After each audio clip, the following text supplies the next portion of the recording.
We're here with Dan Let's Artaev. go ahead. He's got a little presentation. I guess it's his website, but it almost looks like a presentation. And if you want to just kick it off with the intro of you and anything law related right now, and we could dive into Absolutely. questions. All right. Thank you, Breakman. I appreciate that introduction. My name is Dan Artaev. I'm the owner and managing partner of Artaev at Law.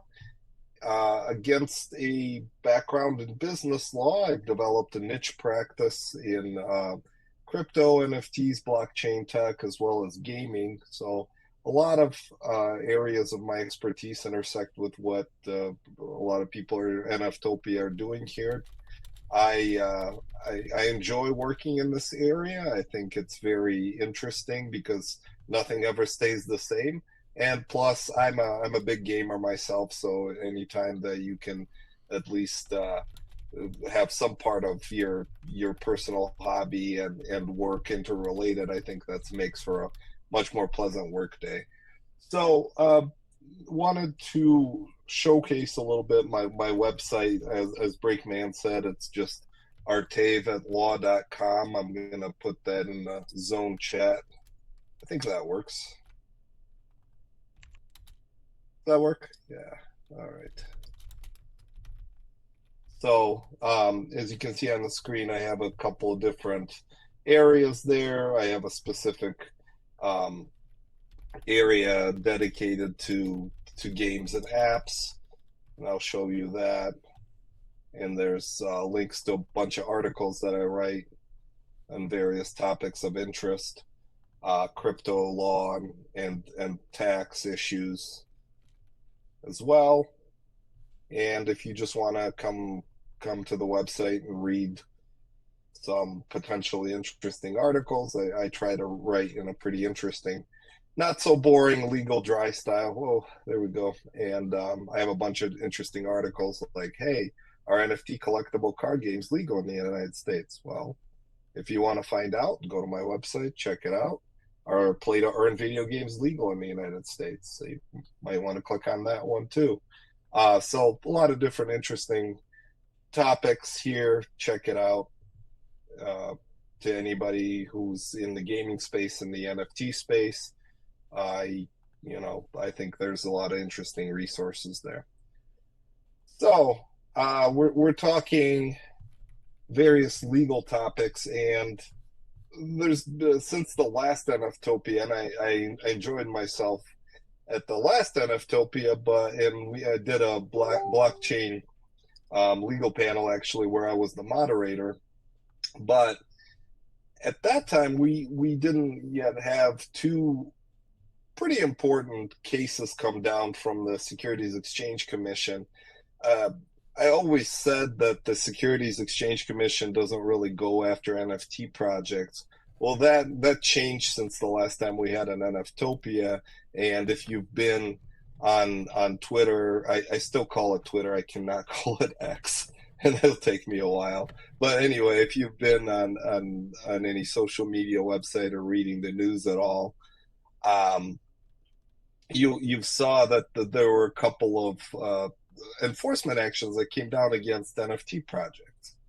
The first one was against this project called Impact Theory. The second one was against this web series, I guess, for lack of a better word, called Stoner Cats, that was sponsored by Mila Kunis and Ashton Kutcher. So the interesting thing about that is both cases ended up with settlements. It's basically the SEC charges these projects with violating securities laws.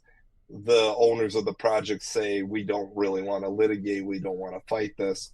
So they come down and enter into an agreement with the Securities Exchange Commission, pay a fine, and an order is entered saying that they did a bad thing.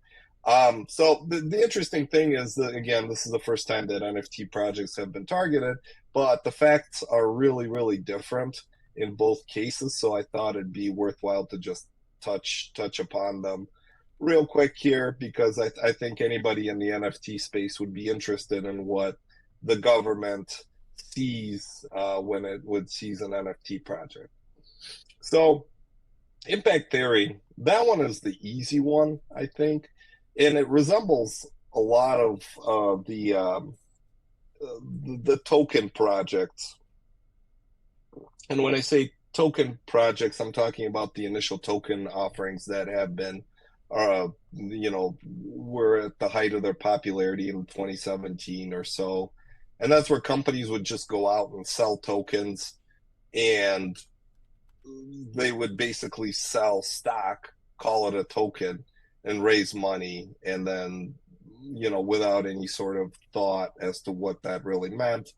Obviously, that violates securities laws because you can call a security whatever, but at the end of the day, if it meets the test, which is called the Howey test, it's going to be classified as an investment contract and regulated by the Securities Exchange Commission.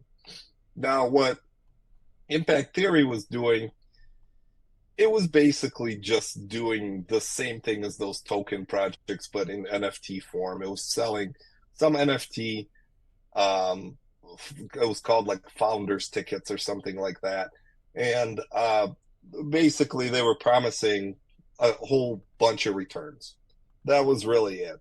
And when you go out and you say buy my NFT and you'll make a bunch of money, this is like they made all these statements like this is like being at the ground level of Apple. Imagine if you could have bought Microsoft stock back in 1980, whatever, one. They were basically just touting the economic benefit to people who would buy their NFT. They weren't focused on anything else. They couldn't really explain any sort of utility or anything like that. So that one was a pretty easy case, and that one was not a surprising one at all. And excuse me, I have to take a pause once in a while because there's a virus from hell that's rampaging through my household, and I have it too. So I'm trying not to. I'm trying to take drinks of water, and or else I'll start coughing. So I apologize. Well, thanks for doing this anyway, then. Absolutely. Well, there we go. Yeah. So anyway, wanted to talk about the Stoner Cats project, which is completely different. Now, Stoner Cats represents a lot more closely the sort of the collectibles that you will see. As I mentioned, excuse me, Stoner Cats was a web series that basically sold NFTs, and they were selling essentially our picture frames, cells from the series. You could own part of the series.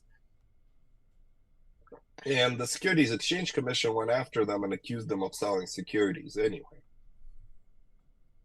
Now, that one was really strange because obviously there's a difference between collectibles and stock. But the SEC didn't think so. So that was a strange case.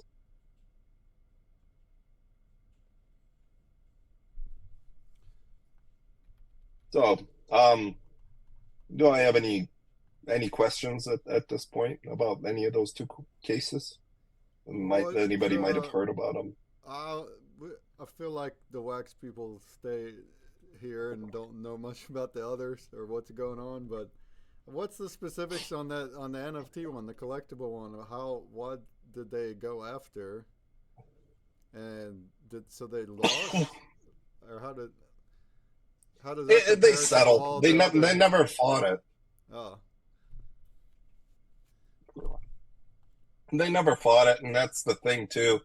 I think it would have ended up not necessarily in the SEC's favor if they had actually fought it. Mm-hmm.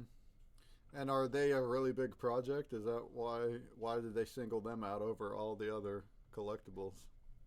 I actually heard that there was political that there was some issue with Mila Kunis and Ashton Kutcher and whoever. Um, they basically pissed off the wrong people Okay. who had some enforcement authority. I guess, yeah, that's entirely possible, and that's why that project was singled out. Hmm. Um, I really don't think it's the right result, and there were a couple of commissioners on the SEC that publicly dissented. Um, so they obviously thought it wasn't the right result either. Hmm. But anyway, um, what does that mean? We don't know because that was just one specific project, and you know, uh, the facts were really skewed. It doesn't mean that NFTs are illegal or anything like that. So Yeah. Well, they got a whole lot to go after if they're trying to go for all NFTs. But uh, in that case, yeah, of course. was there anything happening that was did they have token or staking or anything or what? It was purely the NFT collectible that they saw as a security. Because Yeah, that is yeah, and the interesting thing about that one is the dissenting commissioner said this is like going after Star Wars figurines in the yeah, 70s. exactly. Yeah, because that Yeah, opens up. really, it is. Not only does it open up the can of worms to the tons and tons of projects, including many indies, but yeah, that opens it up to comparing to all physical collectibles. So how do you like cards? Trading cards have been around the whole time, so I feel like yeah, I guess if you don't And fight them, then yeah, it's over and then that's it. But that sucks though because only a really big project with funding would fight it. But yeah, but again, I have not seen the SEC go after anybody else recently. yeah, It's gone after those two projects, and that's it. okay, One was just really egregious, and the other one was somehow politically motivated, or maybe had some ulterior motive. I'm not really sure, but it's the wrong result and sends the wrong message. Um,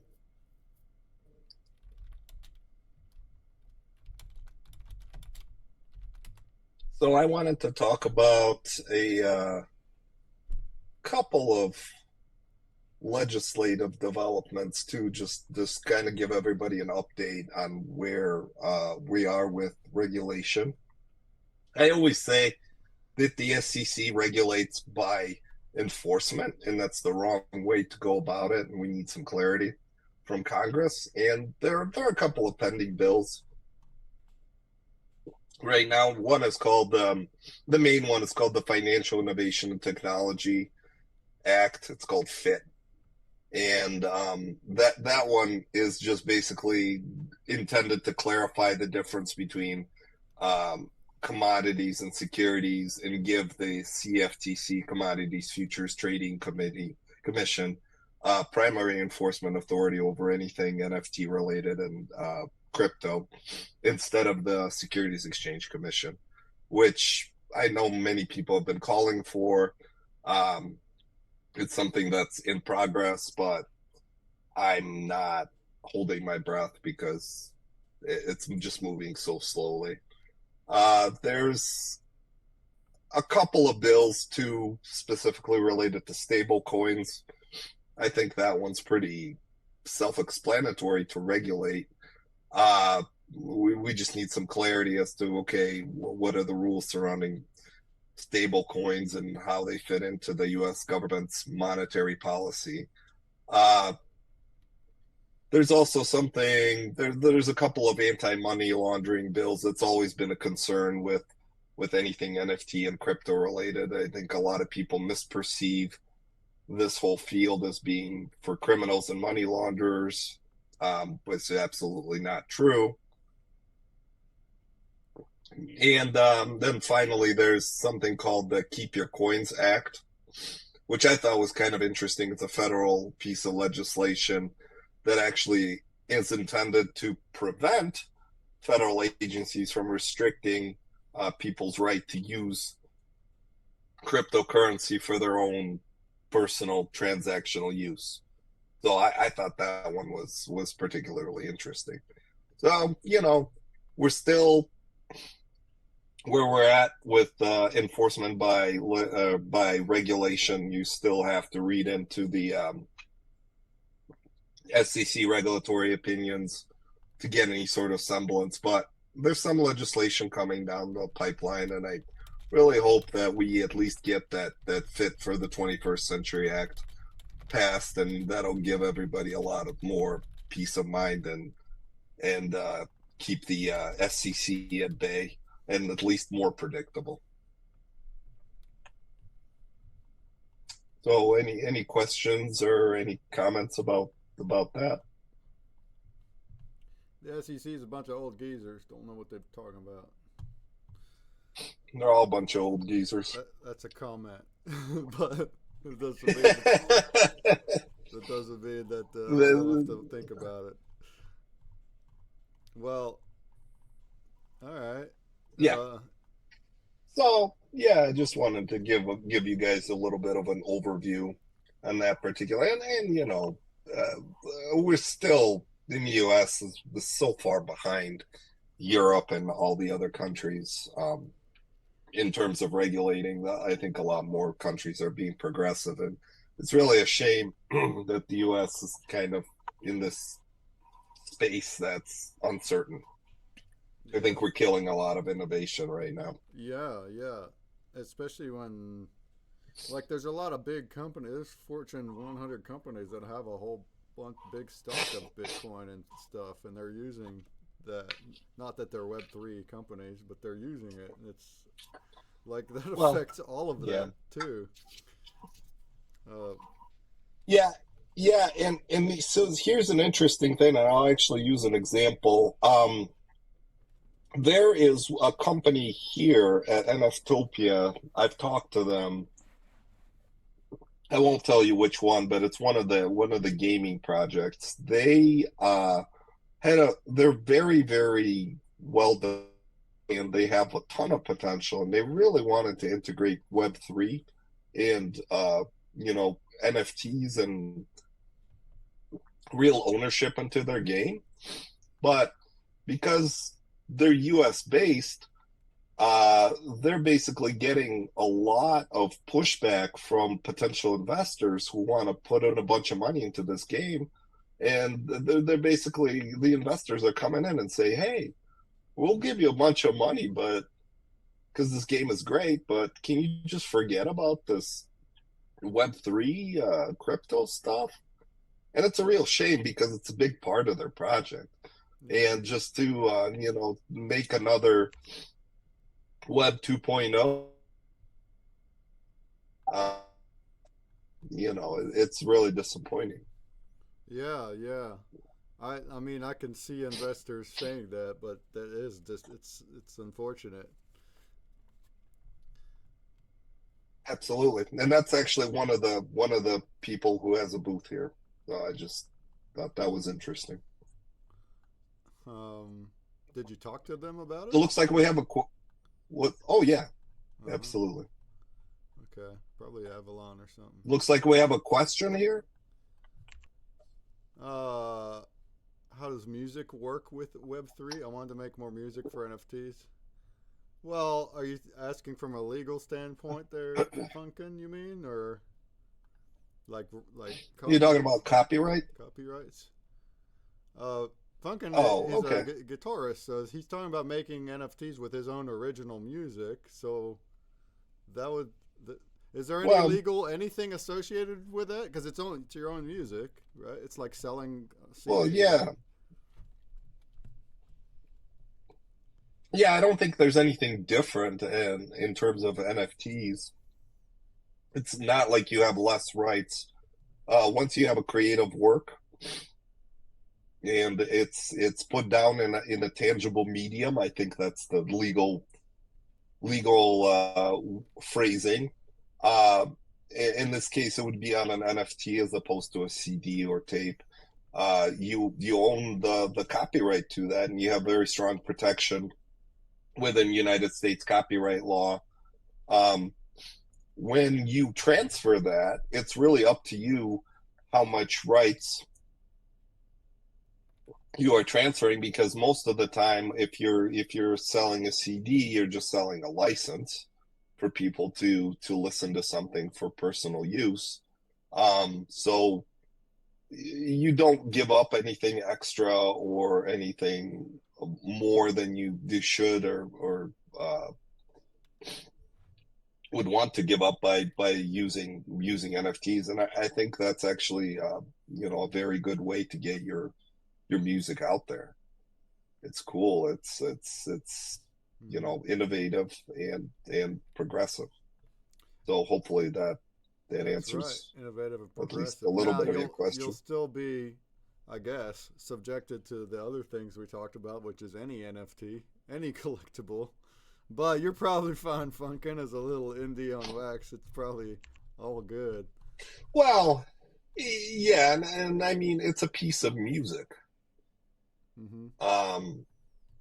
And it's not going to fall into the category of securities, because there's something called the concept of utility, and I think this is actually a good gateway to just briefly touch on the concept of utility.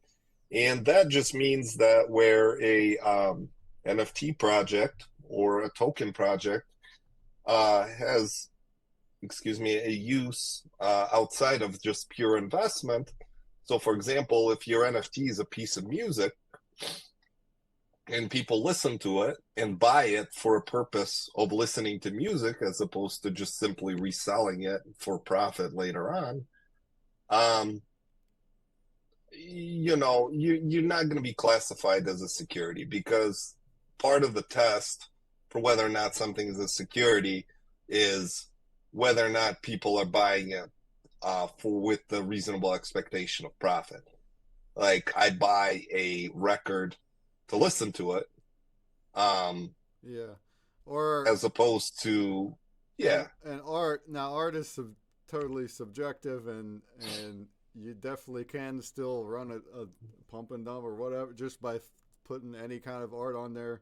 But like, for example, our now Dan here, he did a legal opinion for Consumer Breaks collection, and we have like art cards. It's actual fine art. We have lore on the back, so that in itself that is a utility already, because it's like a trading card.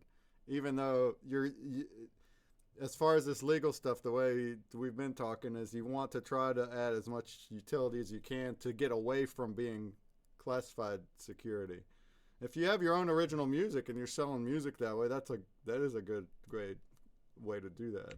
We also do our packs and our blends. This is all gamified stuff that makes utility. Now here on Wax, the word utility, a lot of times people think earning.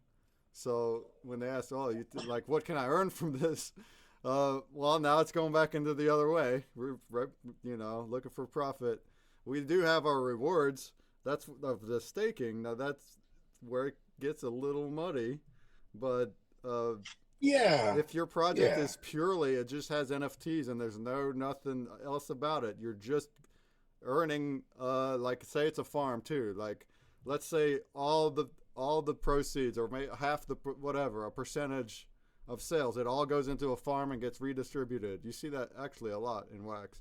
But let's say that's all it is, there's nothing else. The NFT is a picture of a coin, and that's it. You're buying it, and the money from the people that bought it goes into the farm, and you get it back. That's going to be a lot closer to a security than these like the things here at NFTOPIA that you see. All these ones, they might have farms. We do too, but that's just a little secondary thing to all the other things the project is doing, which is utility. So and it's such a fact-specific analysis that it's really hard to say in any sort of general terms. The best that you can do is just come up with some general rules and try to stick with them as best as you can. And funk in crypto, yeah, I do some music legal stuff as well. I think the question is really about licensing, and how to make sure that you have the appropriate license attached to your specific music Yeah. project. So a lot And of so I'm yeah, a lot of people, because when we make NFTs as creators, if it's a video like an animation, then it's going to be silent unless you put audio on there. And if you're not a musician, then where do you get it? Well, I have never used anything other than original music in ours because that's what I want. But a lot of people still they'll go search for royalty free, like and it'll say free for commercial use. Uh, but is that is that going to be different here? Because if the owner of the song made it free for commercial use, they didn't think about NFTs. But in all reality, if it's commercial use, I can put it in a movie and sell the movie. Wouldn't it not be the same kind of thing? Uh, well, you got to have the right license. Yeah. so if it's usually they only say it's not like they're listing things that so commercial use would count, I guess, for NFTs. Yeah, again, what are you using the NFT? You're reselling it? Then yeah, Yeah, I I mean, wouldn't take music just yeah, I wouldn't just take random music no, not that you random have on music. CDs, No, stick it of on. course not Yeah, that. No, not copyrighted music, but commercial use music, right. whether it's free or you bought a commercial use. Actually, I have a subscription to Epidemic Sound, which is a subscription for commercial use of a whole bunch of music. That's what I use for puzzles and Well, streams. But I never use that in that's perfect. NFTs. Yeah, is it? I never used it for NFTs. Yeah, I mean, I kind of would like to because I've got all those options. But I'm just like, to me, it's a little Well, scary because an NFT's forever, and I don't know if the owner feels that way. But I guess if it's commercial use, though, that would be fine. That's still well, commercial use. Breakman, I think you need to talk to your attorney, Is which that is right? me. And I think we could look together at the licensing terms We're doing it that live. are Okay, up. yeah, yeah, sure. Yeah, yeah, yeah. They have terms up there. Yeah. The way I Yeah, we'll understand take a it, look at those. because you also went on Epidemic Sound, you connect your social medias, and then it automatically recognizes it. And then also you can Yeah. use it for your own stuff like movies or my puzzles. But like when if you cancel your subscription, you don't have access to them again. But the way I understand it is you have the license when you just release the content. So if I have music from there that's on videos or my puzzles or whatever, and then I cancel the sub, what I already released, I still have the rights to for commercial use because I used it when I did have the sub. But I can't I can't subscribe and then download thousands of songs and then cancel and then use them when it's canceled. I believe that's the way it's worked out. I don't know. Probably not. And again, it depends on what the terms say, but I suspect you're right Okay. on that. Uh, well, definitely not. You can't do that. Like you can't download a bunch and then cancel Yeah, and then use them because then people will just do that. It's monthly. Uh, right, right. but but my thoughts are like, yeah, but I'm not gonna be subscribed forever. So what if I'm not? Then what happens to the NFTs or any product that's out there? But I guess that has to be the way it works. Like because and it's when I Yeah, released it. yeah, Yeah, yeah. actually, And I, we will look at it further because I probably do want to use that music in the future for NFTs because I don't like the silence and I and I can't get original music as easy, so it's helpful. so there you go. There you go. Legal project out of this AMA Uh, right here. yeah. Did you have any specific topics? Because I wanted to go over what work you did for me already, too. Uh, Um, you know what? Go ahead. Yeah, go for it. And we'll just, I want to give people the opportunity to ask questions if anybody yeah, else if that has anybody has questions. a question of any kind, law related, in Web3 or heck in Web2 if you Or got or them. Uh, or not law related. or not, just any question at all. Ask Dan the man here. He's a really good guy. Yeah, yeah. I met it. I'm always Oh, we got some. I'm just saying I'm always nervous when it says AMA because I'm like, are people really gonna ask me Oh, anything? anything. Yeah. Yeah, that's funny. What's your favorite Anything? food? All right. I have a My question right favorite now, food. a quick one. Yeah, go for it. All right. It's Is about food? No. no, Okay. it's about finance and crypto. So is Gary Yeah. Gensler bullish right now? Is he buying Bitcoin now? Oh, I have no idea what he's actually doing himself. That's a great question. I wonder if we could find out through a Freedom of Information request or anything like that. Would be awesome. But I don't know. You would think that everything he's doing and the his public position is just basically towards anything crypto related as a security, period. Anything that's a project that involves staking is a security, period. Which includes, Ethereum theoretically now that it's switched to proof of stake, which is just an absolutely ridiculous position. And that's why I think that, as I mentioned earlier on, there's the piece of legislation that would take the control and basically authority over crypto and give it to the Commodities Futures Commission instead of the SEC. I think that would be a big benefit. Crypto and NFTs, they're commodities. They're just like gold, art, oil, things like that, as opposed to securities. Yeah, really, and they're so worried about like laundering, but that's what physical art is. You think there's no laundering there? You think these $1 million arts that look like a Yeah, kindergartner made yeah, are just yeah. because of the art? Oh, what about that? But anyway, No, no, there's another no. question here from Humble in the text up there. Would NFTs as a Oh, certificate of authenticity be viewed as a valid certificate from a legal standpoint? I think so, right? yeah, yeah, absolutely. I don't think there's anything about NFTs or crypto technology that makes it any less authentic or real.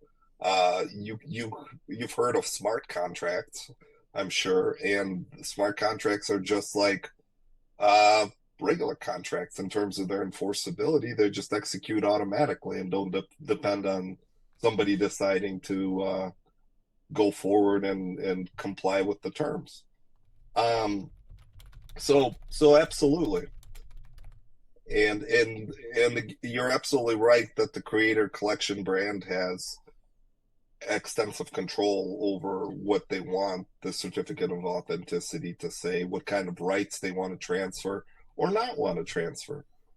Because you could very well, basically customize the license grant that comes with the NFT, and I think that's again one of the benefits to the technology, giving creators a lot of control over what they put out. Awesome, that's great. So if he was going to want to do that, you just have to kind of research any certificate to do your language right and whatnot, and then put Well, that. and again, I think again it comes down to a licensing agreement. Mm-hmm. Licensing is very, very applicable to the NFT space because a license is just a right to use somebody else's intellectual property in a way that a person uh, that created it controls. Mm-hmm. Yeah, and by hold, if So you put that onto NFTs, then yeah, you hold the NFT, you have it. I would assume, I would, and anyone can check yeah, that too, and it's provable instantly. So that would work great for that purpose. that would Uh, work great. Absolutely. those talks have happened in the past. It's not. I'm sure it's happening some too, but in the future maybe we won't have paper documents in the same way. Things like deeds and agreements and just lots of things like sensitive things that you keep on Yeah, paper that can be burned or stolen. they can all be NFTs, and they don't have to. The contents don't need to be public. It could be only accessible to the parties that are doing it. So in that way, it's permanent and it's there. Yeah, and yeah, Definitely. we'll see Definitely. how quick that adapts. People still think NFTs are scam JPEGs, but space is young. Not all of them. Not anyone in this convention, I'll tell you that. No, not at all. Any other questions for Dan? Say what? No, yeah, I mean, anybody can ask questions, but I know you wanted to talk about the legal opinions. So Can you hit the X on that share to stop sharing? Over at the top I can left. do that. There. Just for anybody that now I'm gonna hit it's not a Chrome tab. Look at that. Anybody that's a creator, especially, or really anything. This applies to anything. If you're not sure about something that's legal, you need to talk to a lawyer that does know. You would start with a consultation. Now, usually consultations cost money. Usually it'd be like $200 an hour for the first one as a first meetup, which to me it's like, I'm going to spend $200 just to learn something and that's it. But Dan here is different. He's a different kind of lawyer. He'll do free consultations. He's awesome. He's here right now for free. I met him because I was searching on Google about our collection when we were just starting, and I have an app that has been live. Consumer Break was live, and so I have a U.S. company, so I didn't want to start NFTs and doing all this stuff without my ducks in a row. And I just Googled, and the first blog article, it was a blog that came up about gaming and NFTs and contests, because that's what Consumer Break is, was one from Dan here, and it was a perfect article. I was like, well, this is exactly what I'm talking about or wanting to know. And I reached out, and yeah, he'll do free consultations. Now, from beyond that, he'll give you his best opinion in the moment, which is what we're doing right now, all right? It's not financial advice. Like, it's still not financial advice. It's or legal advice, not legal advice there either. Yeah, it's just an opinion in the moment of what he can tell you, more so than what others do. And now, if you wanted to dive in more, if you wanted to make it legit, then you would need a legal opinion, a written document, like what you see here on this screen. And then what he would do is he's going to research different, well, the laws, of course, but you're actually also researching court cases, and you're citing them.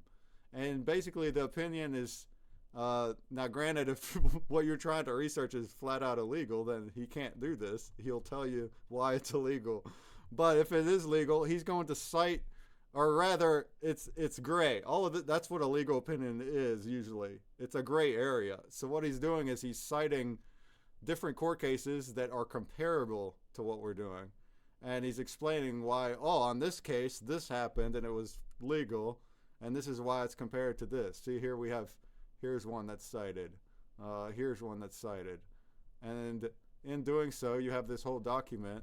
And then once you have the whole document here, and boy, it's really in depth too. Now this one was for a token, so this was for me launching a game token, which we never did anyway. But 2 years ago we thought we might, and that's even more to us. I thought was more gray than NFTs. So this is for a whole game token here, the break token, or utility token, or loyalty token, whatever. It's a token. Yeah, and you see all this, and then what do you do when you have it? Well, nothing. I don't have to do anything with this opinion. It's basically there as a safety, I guess. If it comes up, if it were to come up by anybody, like the App Store. Actually, that happened. Or PayPal. I think both of them needed it. Yeah, for sure, PayPal did. When we got approved into PayPal long ago, before you could just send mass payments on your own, we had it in our code, and they required a legal opinion because we're doing something. We weren't doing NFTs, but we were doing contests. And so yeah, absolutely, you gotta absolutely give them the opinion, and then they approve it. So that's when it comes up. Now, Now you could always do it at that time, but what if things are bad? So what if the legal opinion says, "Hey, you shouldn't do this"? Well, then you already did it. Now you might be in trouble. So that's why it's better to go at it earlier, like this, like I did, and have it in hand in case things come up. And at least then you have Yeah, that yeah. document that at least it shows that you did as much homework as you could. Now things are still always changing and all that kind of stuff, but it shows that hey, a lawyer was here and you did all that you could in the moment. If laws change, you have to adapt, but that's a different thing. So Yeah, and another useful thing about the legal opinion is when I'm doing it, before I write it, if I see that there's a problem, you and I are going to talk about it and see if we can fix and, yeah, basically make the changes to your project that we need to do before we even do the legal opinion.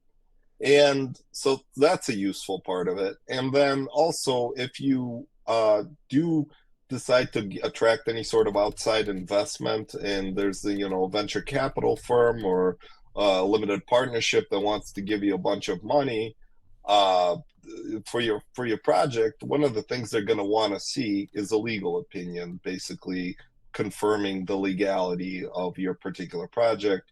And that's true in any industry, really. But anything blockchain crypto related, that's especially true because as we talked earlier, there's a lot of regulatory scrutiny in this area, and so firms and venture capital investors are being especially careful. So if you're thinking of attracting outside investment, a legal opinion is going to be something indispensable. yeah, And especially actually, for investors.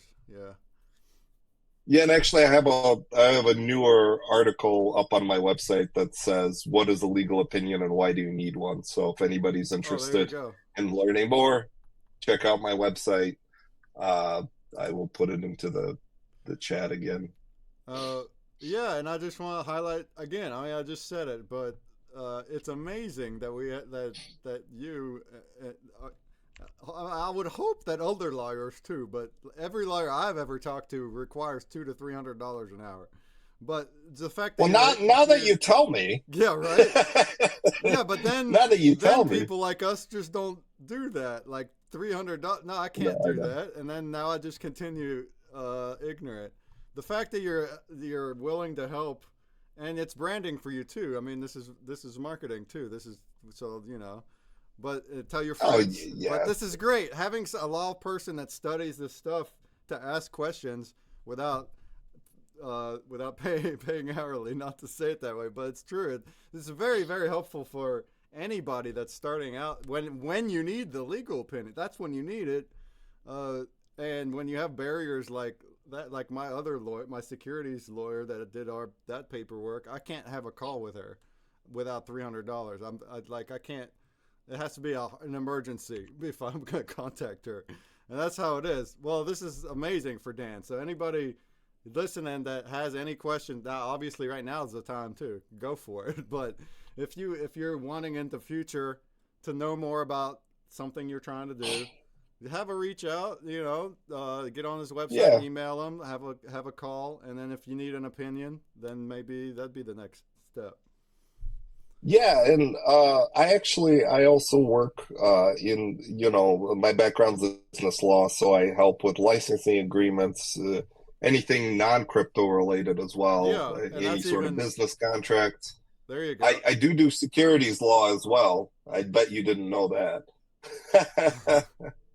Well, you can take over and do it all. I guess not taxes. There you go. That's the taxes. No, not taxes. I'm not doing your taxes. But yeah, I do a lot of stuff. And as I said at the beginning, my background is in business law, and I think that this crypto NFT, it's a good niche, very interesting. I do a lot of gaming law as well. Work with a lot of gaming companies. There's two people, there are two gaming projects here that I've spoken to, so that's why I keep coming back. I'm hoping to have more guys and girls talking to me about their projects, and me getting involved on whatever level that they need me at. So I love NFTOPIA, and I'll be Great. back That's in yeah. January as well.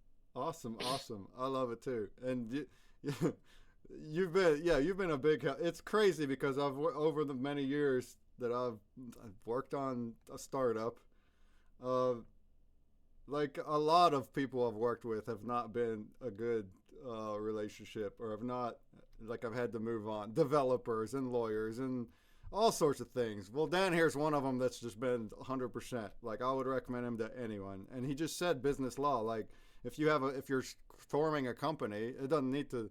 You don't have to deal with Web3 at all, or dive into legal opinions about crypto.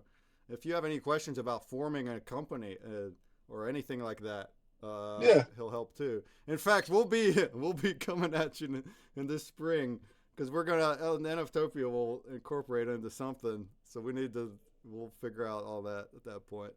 Oh, maybe I can be NFTopia's lawyer. That'd be Yeah, fun. yeah, exactly. Oh, you would be in that case, yeah. There you Waffles go. Kitty There here, you she's go. here with me. So it's the two of us. We're gonna form a company probably.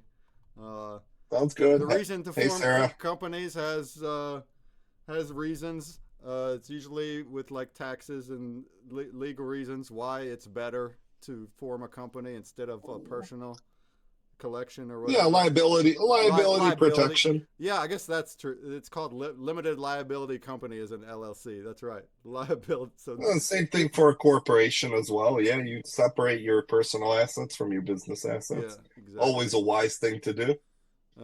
And you can claim business losses, which is very helpful. Which In is also fact, so fantastic. helpful. It's a silver lining whenever you have huge losses like me. Consumer Break is just a big money pit, and I spend tons of money on development that goes nowhere, and it's a whole thing. But a silver lining to that is I'm also self-employed, and I work self-employment, meaning contracted work, doing drafting as a whole nother category. But they pay me everything, right? They don't take the taxes out. It's self-employed, meaning I'm supposed to pay like 20% of that to the gov in self-employment taxes. And to be honest, I can't afford that. I'm barely affording it, living right now. I can't take 20% of what I make and give it up. Well, since I'm losing all this money in the business, all of that is claimed as a loss, and it offsets all of my taxes. So I'm actually pocketing 100% of what I'm earning without paying any taxes on my self-employment, because it's being offset by my company. Now, granted, you don't. That's not a good thing to lose money as a company, but the point is, anytime that you have business expenses, all of that is a lot. You can claim all of that, and it affects you into your personal taxes. So that is a really good thing. Not to alarm you, but I think the IRS has just entered the chat. Alarmed. They're Alarmed. saying what now? You did what now? Yeah, you're doing what now? Can you repeat that? We're recording this. Did you say you're not paid? I have an official accountant doing my taxes, and my accountant said I got a refund, and I'm not asking questions. But no, Fair enough. Fair enough. it comes from that though. It comes from a big business loss, and they're doing the taxes, and they're doing it that way. So we'll see. Now my LLC is in West Virginia, where I live, and now Sarah here is in California, so we'll we'll probably just pick somewhere else. Uh, Now we're on the hour here, Not not not California. not California. Um, No. but So it's guys, maybe from my side, one more question. yeah. Sure.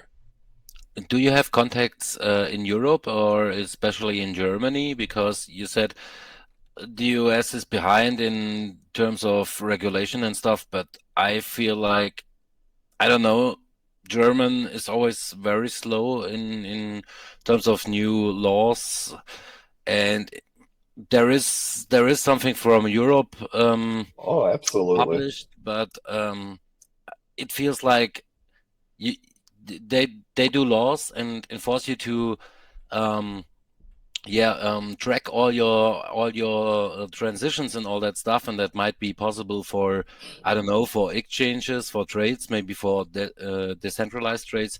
But in terms of staking and NFT trades, especially on Wax, where you have no fees and trade a lot of things, I feel like it's not possible for a human to track all that in an Excel list as a collector, on even more as a creator.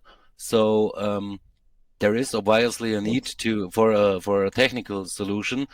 But in Europe they might be a bit further with the laws, but it's like you need to deliver all that. You need to deliver all the data, and I don't know. I'm not sure who to contact here in Germany or in Europe in some very special cases like Oh, NFTs and staking. And so I feel um, like they try to regulate it, but you have no chance to follow those regulations. Not really. It's not illegal, but I need to do so many stuff and so much effort to follow these laws and regulations.